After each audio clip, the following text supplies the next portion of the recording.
하나님께서 오늘 예배 가운데 주시는 은총의 말씀은 구약성경 예레미야 13장 1절로부터 14절 그리고 16장 1절로부터 9절의 말씀입니다. 함께 교독하겠습니다. 여호와께서 이와 같이 내게 이르시되 너는 가서 뱃띠를 사서 내 허리에 띠고 물에 적시지 말라 하시기로 내가 여호와의 말씀대로 띠를 사서 내 허리에 띠니라. 여호와의 말씀이 다시 내게 임하여 이르시되 너는 사서 내 허리에 띠를 가지고 일어나 유브라데로 가서 거기서 그것을 바이튼에 감추라 하시기로. 내가 여호와께서 내게 명령하신 대로 가서 그것을 유브라데 물가에 감추니라. 여러 날 후에 여호와께서 내게 이르시되 일어나 유브라데로 가서 내가 네게 명령하여 거기 감추게 한 띠를 가져오라 하시기로. 내가 유브라데로 가서 그 감추었던 것을 파고 띠를 가져오니 띠가 썩어서 쓸 수 없게 되었더라. 여호와의 말씀이 내게 임하니라. 이르시되 여호와께서 이와 같이 말씀하시니라. 내가 유다의 교만과 예루살렘의 큰 교만을 이같이 썩게 하리라. 이 악한 백성이 내 말 듣기를 거절하고 그 마음에 완악한 대로 행하며 다른 신들을 따라 그를 섬기며 그에게 절하니 그들이 이 띠가 쓸 수 없을 같이 되리라.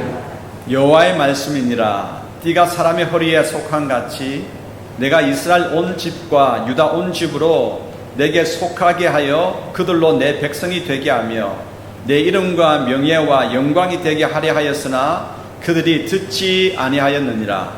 그러므로 너는 이 말로 그들에게 이르기를 이스라엘의 하나님 여호와의 말씀에 모든 가족 부대가 포도주로 차리라 하셨다 하라. 그리하면 그들이 내게 이르기를 모든 가족 부대가 포도주로 찰 줄을 우리가 어찌 알지 못하리요 하리니.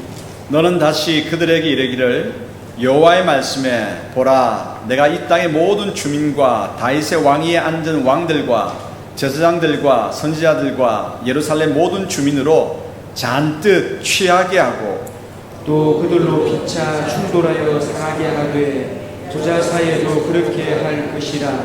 내가 그들을 불쌍히 여기지 아니하며 사랑하지 아니하며 아끼지 아니하고 멸하리라 하셨다 하라. 여호와의 말씀이니라.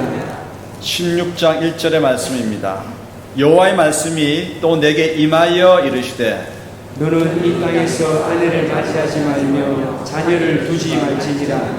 이곳에서 낳은 자녀와 이 땅에서 그들을 해산한 어머니와 그들을 낳은 아버지에 대하여 여호와께서 이와 같이 말씀하시오니 그들은 독한 병으로 죽어도 아무도 슬퍼하지 않을 것이며 묻어주지 않아 지면의 분토와 같을 것이며 칼과 기근에 망하고 그 시체는 공중의 새와 땅의 짐승의 밥이 되리라.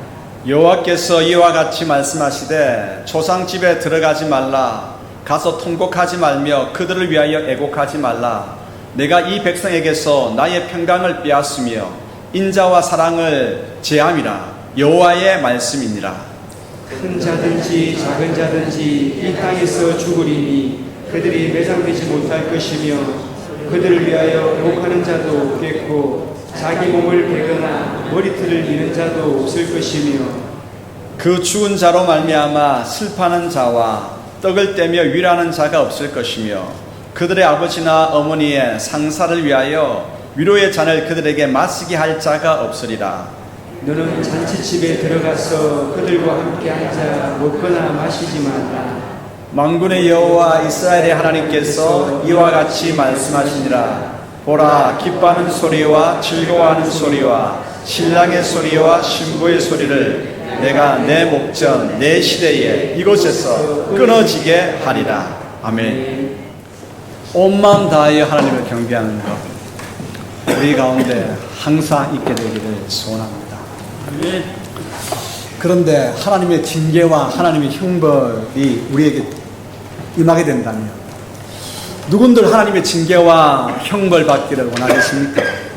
하지만 형벌 없이 악습과 제약을 그대로 행하도록 놓아둔다면 스스로 패망하고 말 것입니다. 악을 행하는 자에게 가장 끔찍한 일이 무엇이겠습니까? 악을 행하도록 그대로 내버려 두는 것입니다. 유기, 그대로 내버려 두는 것입니다. 그래서 자식이 빗나가면 어떻게 하죠? 회초리를 드는 법입니다. 그런데 사람들은 자신의 허물과 죄악을 되돌아보기보다는 심판하는 자를 미워합니다. 심판의 메시지를 전하는 예언자를 싫어합니다.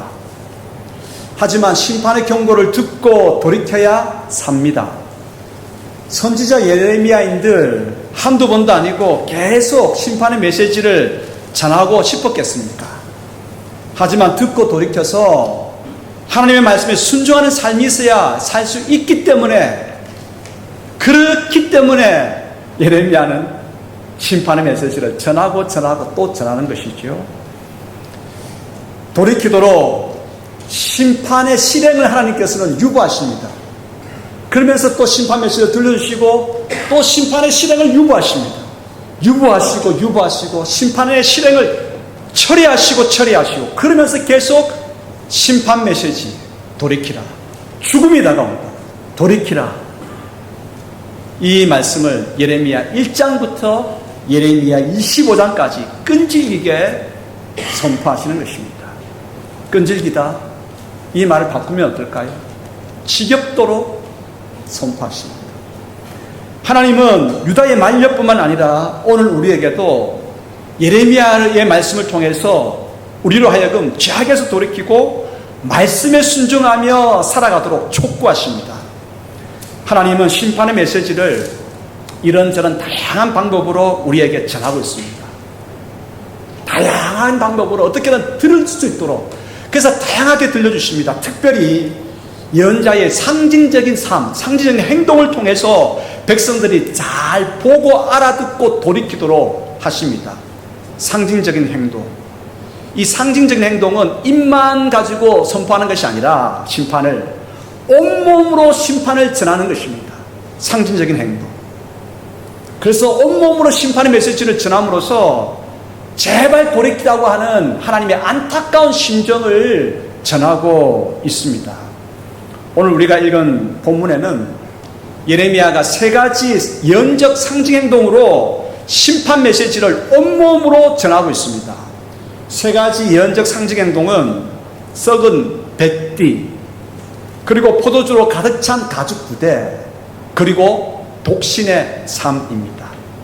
하나님은 이 예언적 행동 세 가지를 통해서 어떤 안타까운 마음을 우리에게 전해주실까? 오늘 여기에 집중하면서 하나님의 음성을 경청하도록 하십시다.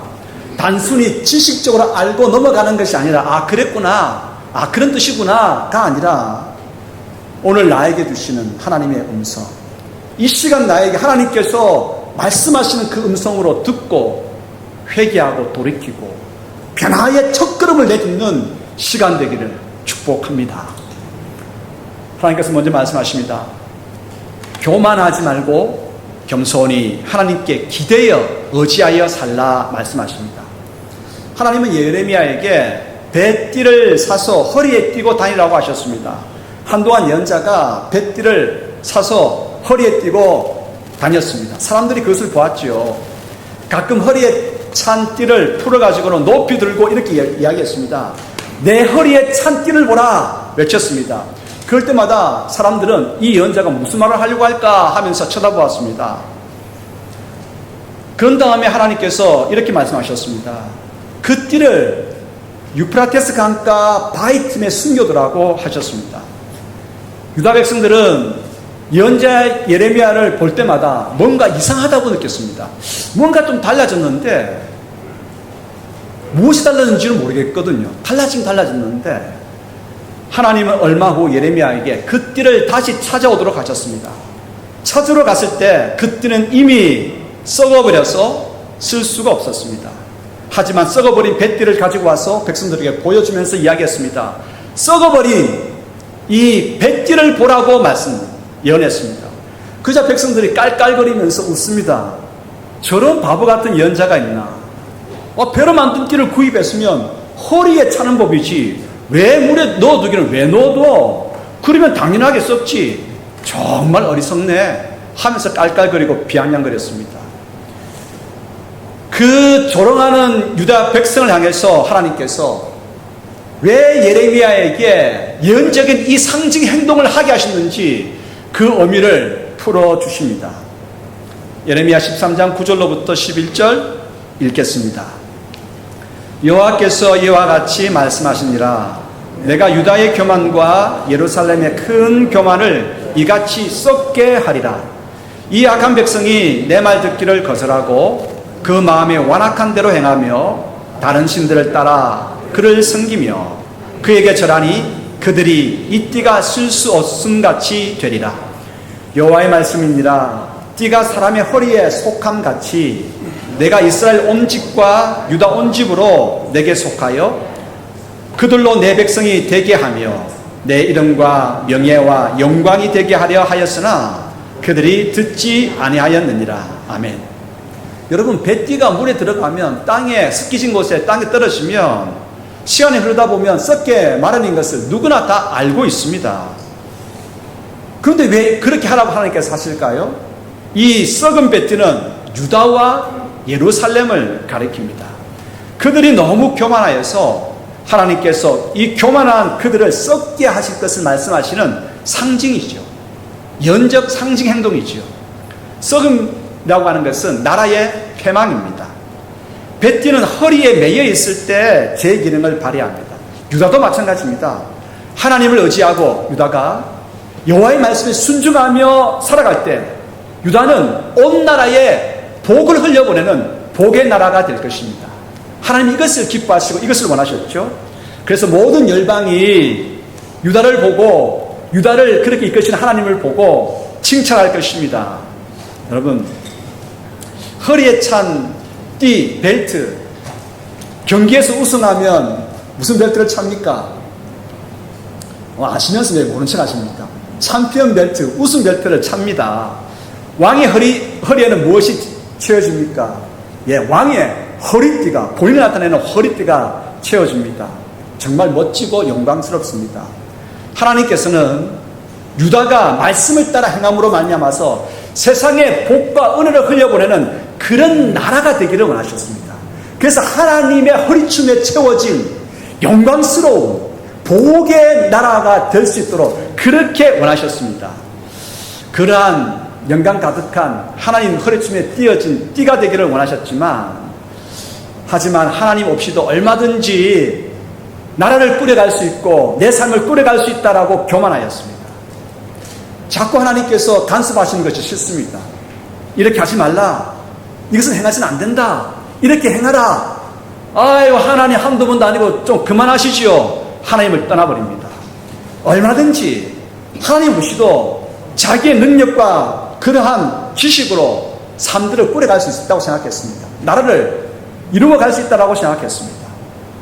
그리고 하나님 대신, 간섭하는 하나님 대신 자신의 탐욕을 채우기 위해 마음대로 조정할 수 있는 우상을 만들었습니다.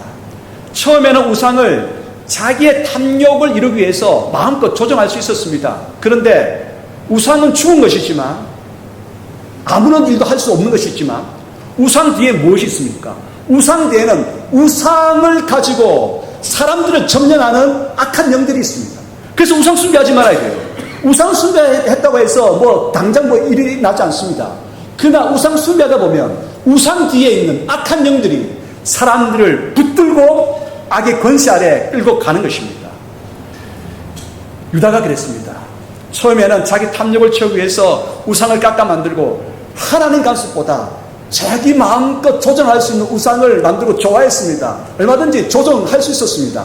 그런데 우상 뒤에서 역사하는 악한 영들에 의해서 그들은 사로잡히고 말았습니다. 그 결과 유다 온 땅에 거짓과 불의, 그리고 인간의 악한 뜻만이 가득하게 되었습니다. 우리 자신을 한번 돌아보십시다. 성도와 교회는 어디에 붙어 있어야 됩니까? 하나님의 허리춤에 붙어 있어야 됩니다. 하나님의 허리춤. 예.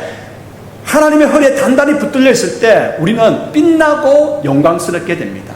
하나님의 뜻을 감당할 수 있는 그런 은혜가 우리에게 주어집니다. 세상의 복으로서 살아갈 수 있습니다. 하지만 교만하여져서 하나님의 허리에서 풀어지고 물에 버려지면 썩게 됩니다.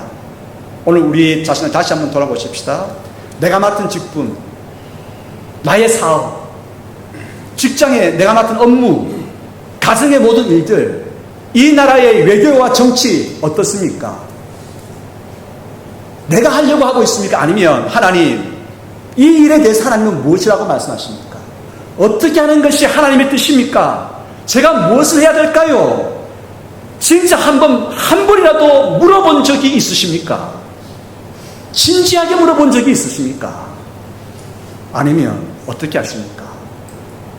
얼마든지 틀릴 수 있는 내 생각, 내 경험, 내가 붙들고 있는 세상의 가치, 이것 가지고 성기라고 주신 그 고뇌를 가지고 이웃들을 마음껏 휘젓고 있지는 않습니까?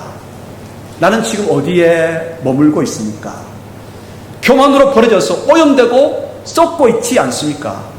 하나님의 허리에서 풀어져서 땅에 방치되거나 물에 던져지면 시간이 지나면 썩고 맙니다. 교만하지 마십시다. 무엇을 하든지 교만하지 말고 하나님을 의지하고 철저히 하나님 말씀에 의지하고 그 말씀에 묻고 그 말씀을 따라 순종하며 살아가야 합니다. 그럴 때에 우리 가정이 세상이 복이 되고 우리 가정을 통해서 이웃들이 복받게 됩니다. 우리의 기도를 통해서 세상이 위로를 받게 됩니다. 말씀에 순종하며 살아가십시다.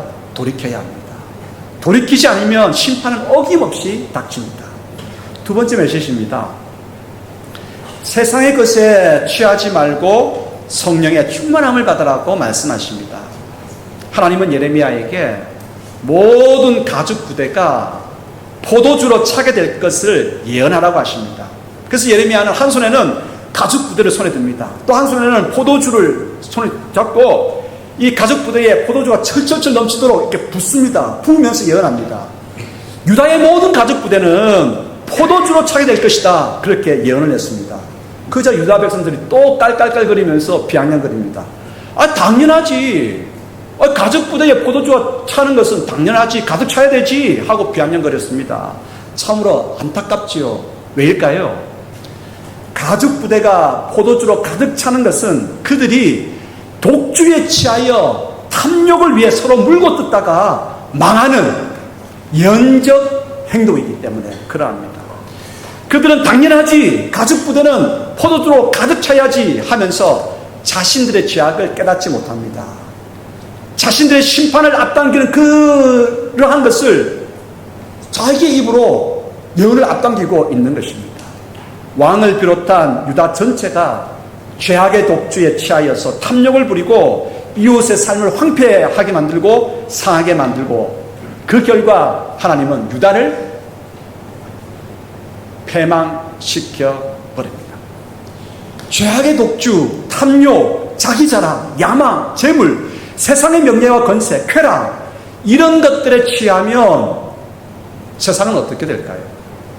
인사불성이 되어서 술 취한 사람 있잖아요. 요즘 마약이 전 세계를 휩쓸고 있습니다. 기도 많이 해야 됩니다. 교회가 인사불성이 됩니다. 망가져가지고. 예. 여러분 보셨잖아요. 그 좀비처럼 신경 감각 다 망가져가지고 인사불성이 되어서 형제와 부모도 모르는 물고 뜯는 날이 올 것입니다.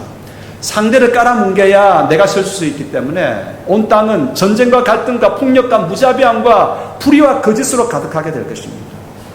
사랑하는 성도 여러분, 우리 생활은 물질적으로 많이 풍요로워졌을 것입니다.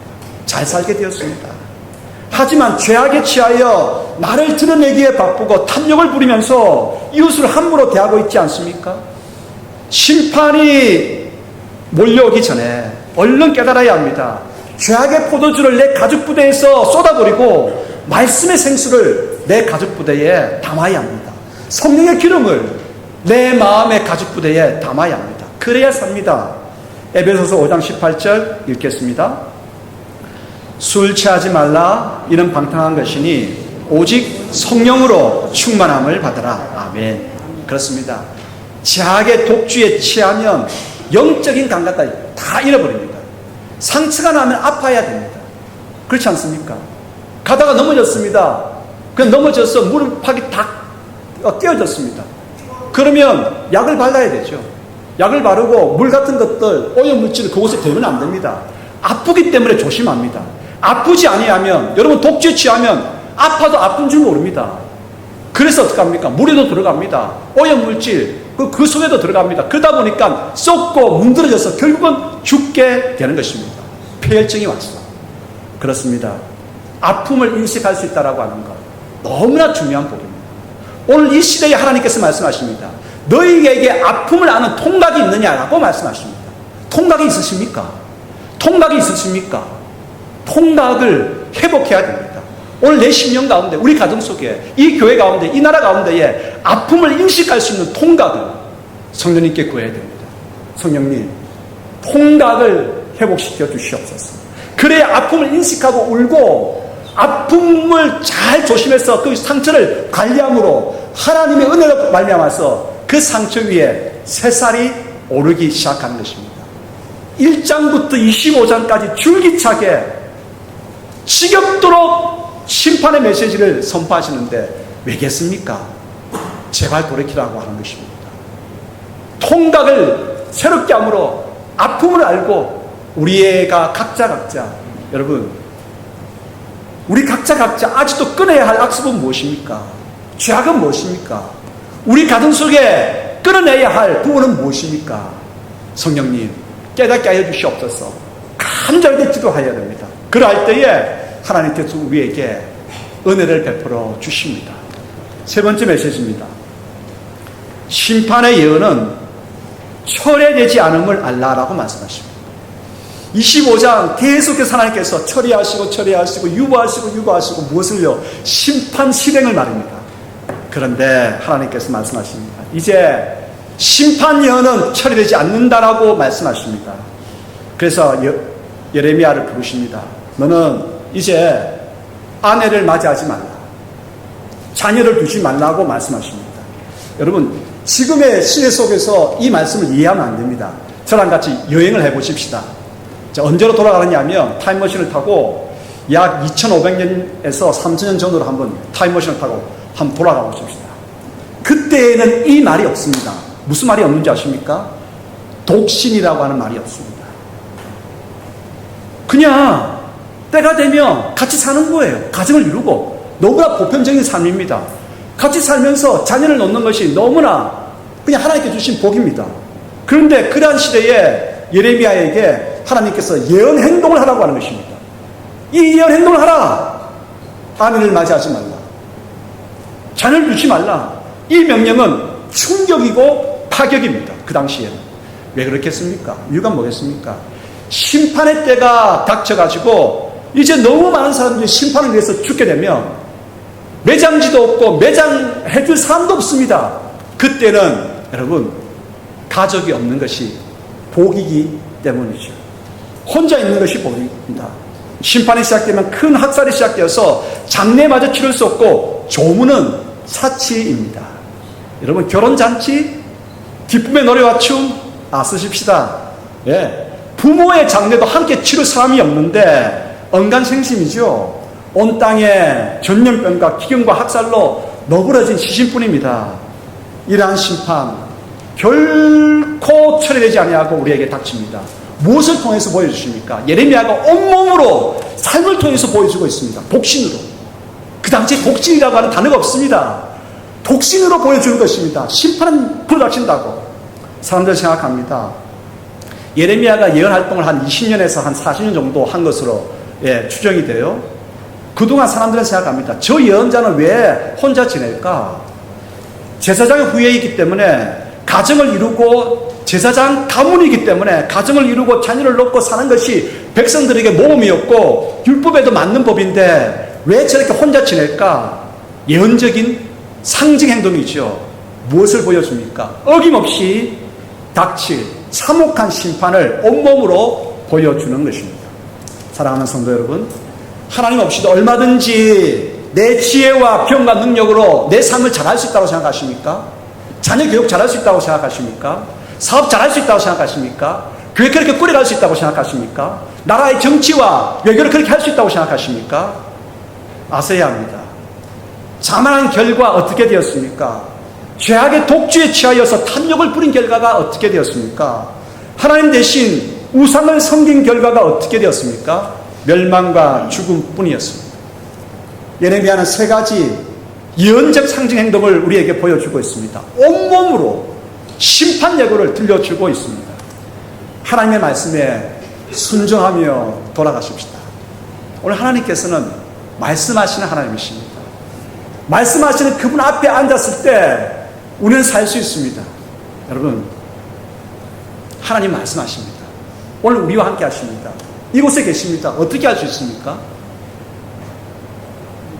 개신교의 신앙은 말씀하시는 하나님 앞에 앉았다고 하는 것이 하나님 앞에 앉았다고 하는 것입니다. 주님의 말씀을 묵상하고 그 말씀에 아멘 순종하는 것이 하나님의 명령에 순종하는 것입니다. 그럴 때 모든 환경 가운데 열려짐이 있습니다. 돌이켜야 합니다. 말씀 속으로 돌이키고 말씀 안으로 들어가고 말씀하시는 하나님 앞에서 예 그래 하겠습니다. 순종할 때 우리 가운데에 그렇습니다. 심판은 떠나가고 하나님의 새로운 창조의 역사가 우리 가운데 있게 되는 것입니다. 교만하지 말고 하나님을 의지하며 하나님의 뜻에 순종하며 나아가는 저희들이 되십시다. 세상의 것들에 취하지 말고 성령님으로 충만한 저희들이 되십시다. 독신으로 살라고 하십니다. 혼자 지내는 것이 복이라고 말씀하시는데 그 심각성을 알아야 합니다. 분명히 몰아닥칩니다. 무엇이요? 심판이 말입니다. 하나님께서 1장부터 25장까지 왜 줄기차게 심판 메시지를 전하면서 유보하고 처리하고 맨 마지막에 이제 말씀하십니다. 독신으로 살라! 말씀하시면서 그것이 무엇을 보여줍니까? 모든 자들이 다 너그러져서 매장할 사람이 없다. 혼자 있는 것이 복이다. 부닥칩니다. 심판이 오기 전에 하나님께서 말씀하십니다. 하나님께서는 치시지만 싸매시는 분이십니다. 하나님께서는 연자 혼자, 예레미야 혼자 저 구석진 데 가서 울도록 내버려 두지 않습니다. 예레미야가 울 때 하나님도 함께 오십니다. 처녀, 딸, 내 백성 유다를 향하여서 나도 울었노라고 말씀하십니다.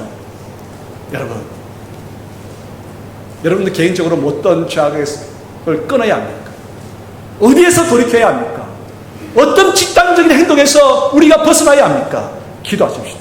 그럴 때 하나님께서 놀라운 회복의 은혜를 허락하여 주실 것입니다. 기도하겠습니다. 아버지 하나님, 성령 하나님께서 지금 이곳에 가득히 임하여 주시고 죄들 가운데 통각을 회복시켜 주셔서 아파하고 찔림을 받게 하시고 그래서 돌이킬 수 있도록 은혜 내려주시기를 소원합니다. 말씀에 순종하며 그 말씀을 실천하며 나아갈 때에 새로운 창조의 날이 저희들의 가정과 심령과 걸음과 이 교회와 이 땅 가운데 온 땅 가운데에 가득할 수 있도록 도와주시옵소서.